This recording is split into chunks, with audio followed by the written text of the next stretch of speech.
Hello, welcome to Educationally Speaking. My name is Sarah Davis, and I'm a communications specialist with Oakland Schools and the host of this podcast.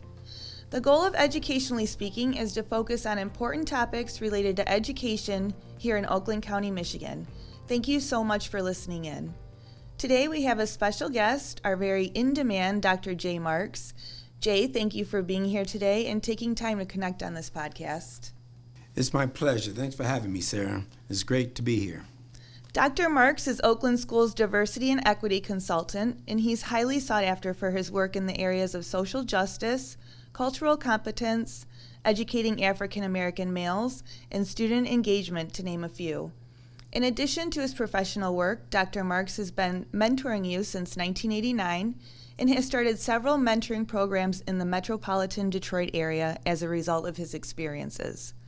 For this episode, Dr. Marks and I will talk about cultural proficiency, which is currently a hot topic when it comes to discussing matters related to equity and diversity. Dr. Marks, let's start by having you explain what cultural proficiency is. Well, Sarah, I'll start off with a technical definition of cultural proficiency.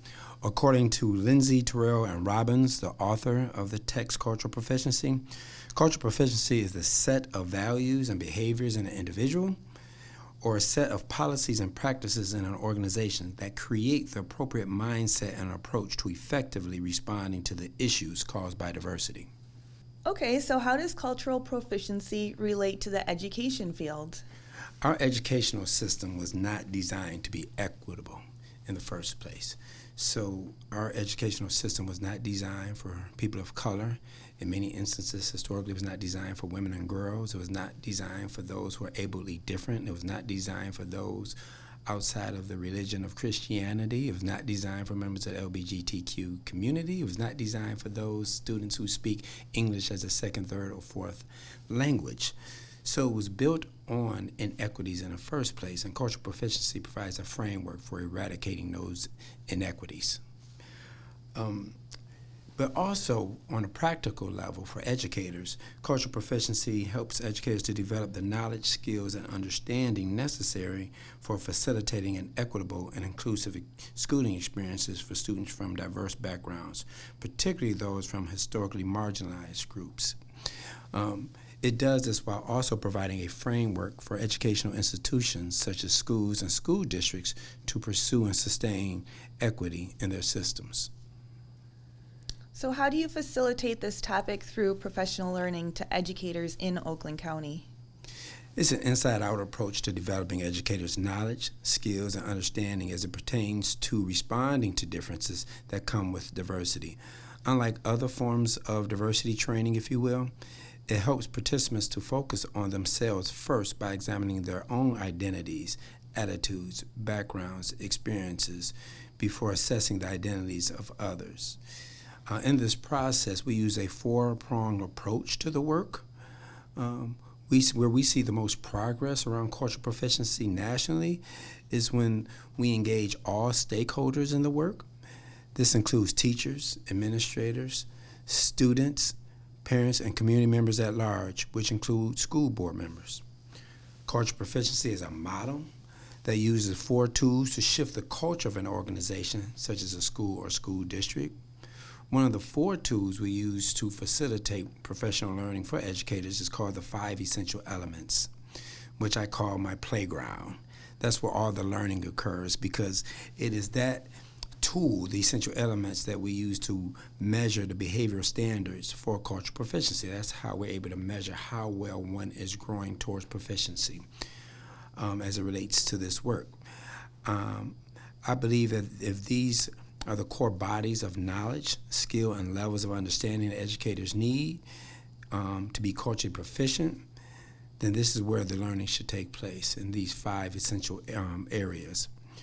The 5 elements are assessing culture, and that simply means identifying what are the cultural groups involved in the environment. So if we're talking about a classroom, what are the cultures in the classroom? At the building level, what are the cultures in the building? At the district and community levels, what are the cultures in the building, in the district and or community? But it first starts off with me. What is my culture? How do I identify myself as it relates to my race, ethnicity, language, sexual orientation? What is my background? What experience have I ever had? Then there's valuing diversity. How do we show appreciation for the diversity that exists in our environment, whether it's in the classroom, again, the building, or the district? So it's one thing to know what that diversity exists. It's another thing to show how do we value that diversity that is existing. The third essential element is called managing the dynamics of difference. I love that one. This really distinguishes this work from other former diversity training, if you will, because it intentionally allows educators to develop the capacity to respond to conflicts that sometimes arise from differences. An analogy I use often in explaining the dynamics of difference, I'll ask a group of educators I'm working with, how many of you all have ever been in love? Then some people raise their hand. Then I would ask, how many of you are currently in love? And some people raise their hand. And I would ask them, in those spaces of love, how many of you have found conflict in those spaces? And then people will raise their hand. And then I kind of joke with them and say, how many of you all found that this morning, right? And they laugh. But at any rate, what my point is that in the places where we have the most love, we still have conflict. But we learn how to manage that conflict on a day-to-day basis by doing simple things like compromising, seeking to understand, listening for understanding, showing empathy, being compassionate, all the things we exercise some forgiveness, right, and some grace to people. And we do these things. Why? Because the love that we have in our households are often stronger than any conflict that can be created by the individuals in our households. So I often ask participants, what if our love for each other as human beings was greater than any conflict that could be caused by our differences? So we really know how to manage these dynamics. We just don't always know how to transfer what we do in our households into our classrooms or our schools and our communities. The fourth essential element is adapt to diversity. And what are some changes that we can make in our practices to adapt to the diversity that we have now? Sometimes I find in school settings, we're still teaching to a demographic that existed 5, 10, 15, 20 years ago. And the demographics have shifted tremendously and drastically, but we have not adapted our practice to that.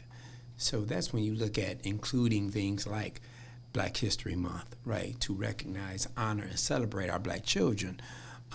But I also warn, if you will, I don't know if warn is the right word, but I encourage educators, don't just celebrate your Black children in February, because your Black children will still be Black in March, April, May, and they were Black, in January before we started. So we want to make sure we have a 365-day approach to making sure we're being inclusive, honoring and celebrating our differences. But adapting to diversity is just simply saying, what are some of the adjustments and changes we need to make to be more an inclusive classroom or school or community? And then the last essential element is called institutionalizing cultural knowledge. And that's how we begin to normalize our organization, our institution around the diversity that exists. So we want to begin to look at our policies, our practices, and our procedures so that things are just normal. We're not just adapting or responding, but we have equity policies in place. We have policies in place that provide an inclusive environment for students who may be ably different or speak a different language other than English as their primary language, right, and the like. So those are the 5 essential elements: assessing culture, valuing diversity, managing the dynamics of difference, adapting to diversity, and institutionalizing cultural knowledge. Okay. So what are some of the outcomes educators can expect to get from engaging in this professional learning? Well, the outcomes are already set up by the framework, so that makes it easy. It's just getting there that's the challenge. But the outcomes have already been established by the authors of the work. Again, Terrell Robbins and Lindsay.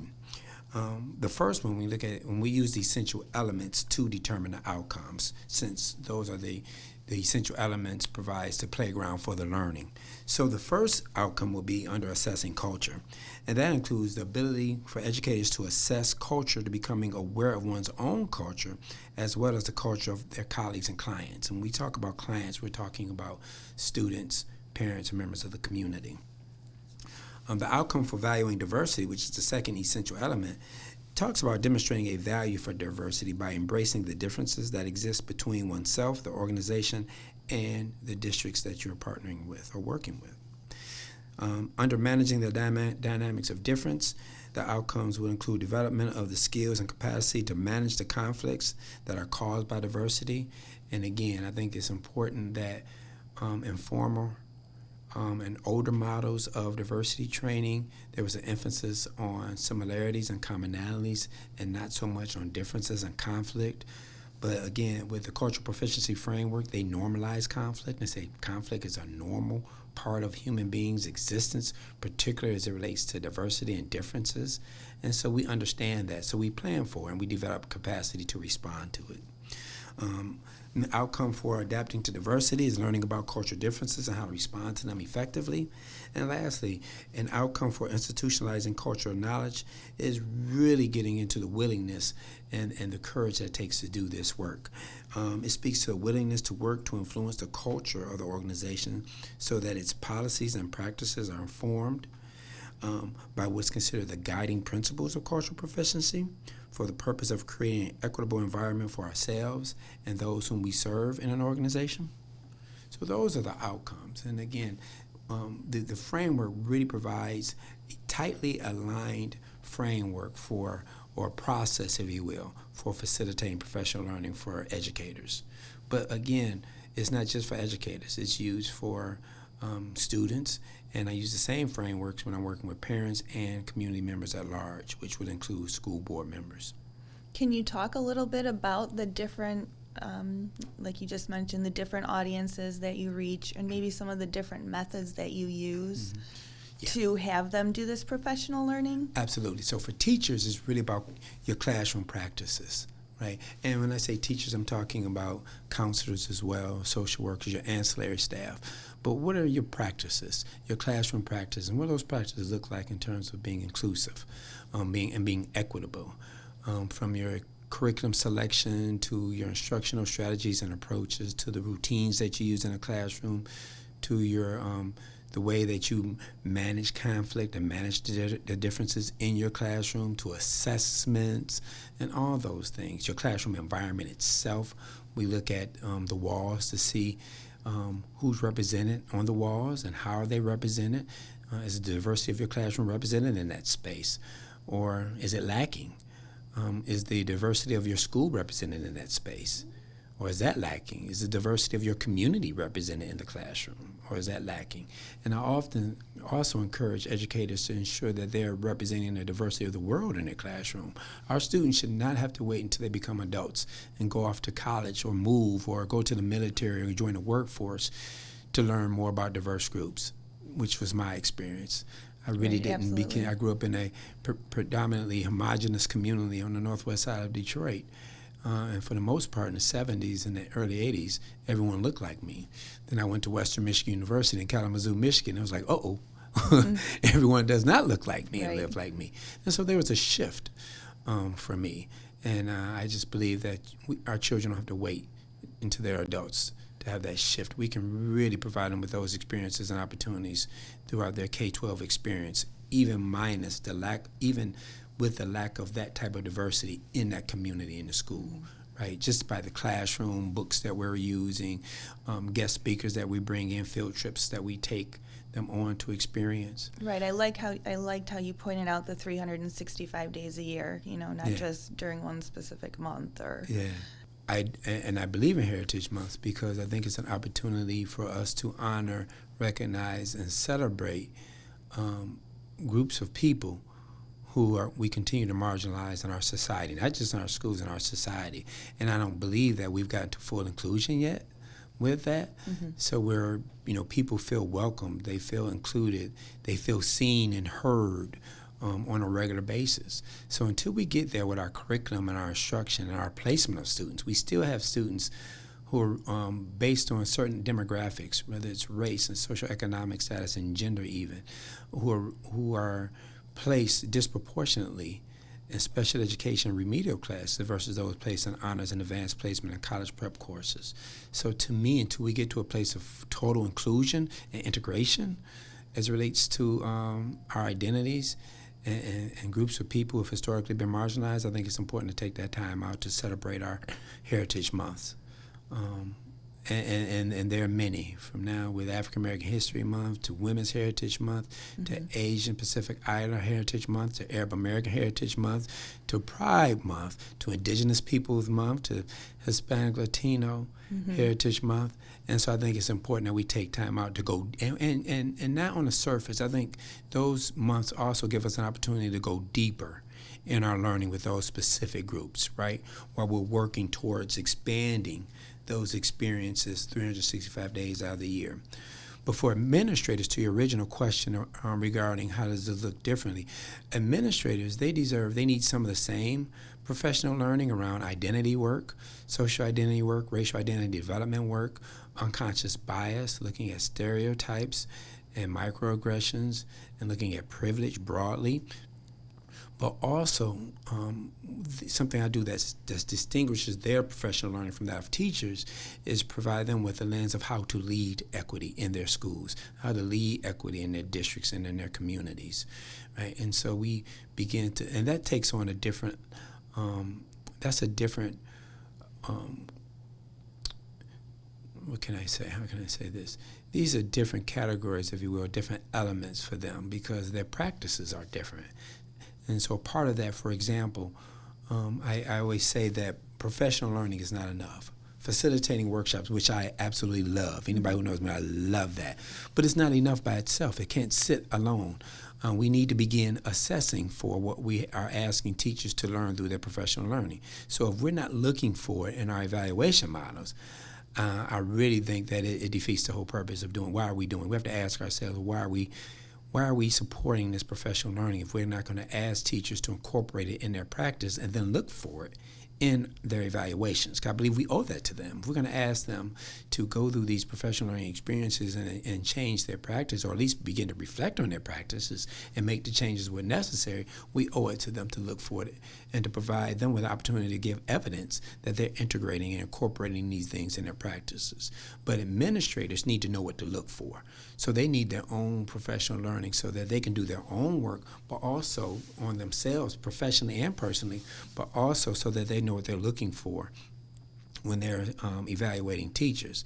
But also when we look at the development of policies, which often happens at the administrative level, central office as well as at the school board level. We need to have an eye for equity. Right? We need to, that has to be something that is at the forefront of our consciousness so that we can begin to ask more questions about documents as they're being published, about our processes, who's included, who's not, our practices, who can be marginalized, who may be privileged by these practices. And so, again, administrative level need to be in to ask those questions. Parents and community members, they need to know how to support it. So they need, and again, they have work to do as well at home. What are we doing? Because it does us, again, it can become an impediment to the work if we're only working with students in school. Because many of our students, unfortunately, are still going home to households who have not shifted their attitudes, beliefs, or mindsets as it relates to diversity. And so we could be doing rich things in schools with our students, but they could still be going home to very biased, bigoted, and prejudicial homes that discriminate against people based on the color of their skin, the way that they love, the way that they speak, and the way they live their lives that may be different from the mainstream. So the work that we do with parents around supporting what's happening in school is very important.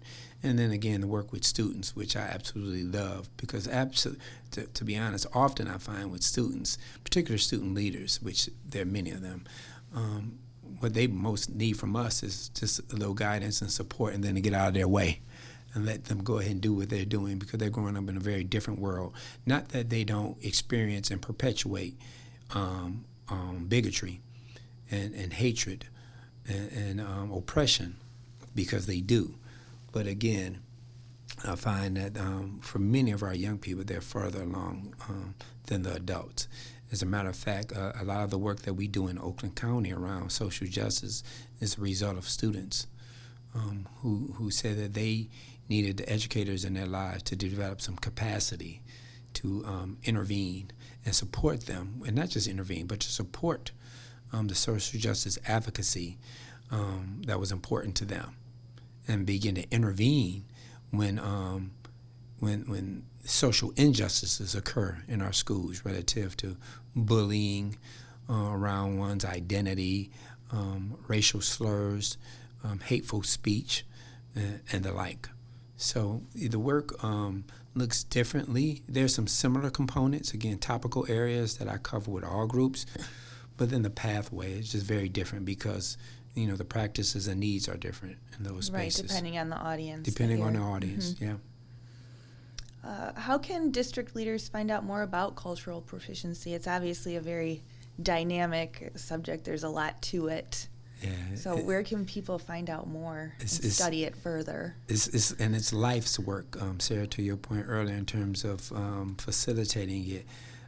It's like I said, it's an inside-out approach, and I tell people the beauty of the work is that it never ends, right? I've learned two things as a diversity and equity consultant facilitating this work for as long as I have, and that's one thing I've learned is that I don't know enough, and the second thing I've learned is that I never will.